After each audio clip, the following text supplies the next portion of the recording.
ভারতীয় এয়ারফোর্স পাকিস্তানের উপর জবরদস্ত প্রহার করেছে। আপাতত আসা পরিসংখ্যান অনুযায়ী পাকিস্তানের ৩০০-এর বেশি সৈন্য ও আতঙ্কবাদীকে শেষ করে দেওয়া হয়েছে।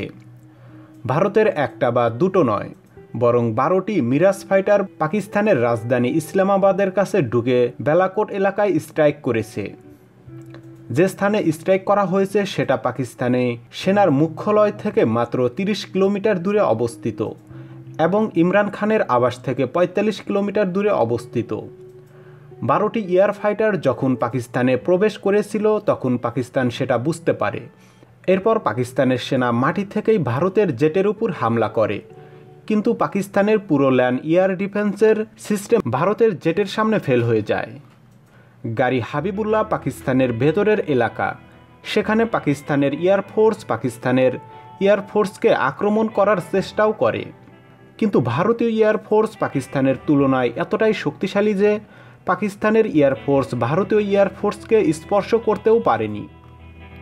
ভারত এই এয়ার স্ট্রাইক আজ ভোরে ৩টা ৩০ নাগাদ শুরু করেছিল, যা মুজাফফরবাদ, বালাকোট ও চাকোটিতে আলাদা আলাদাভাবে করা হয়েছিল।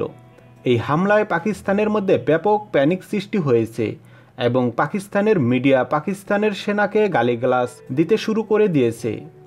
ভারতীয় সেনা চাইলে আর একটু গিয়ে পাকিস্তানের প্রধানমন্ত্রী ইমরান খানের বাড়ি পর্যন্ত উড়িয়ে দিতে পারত।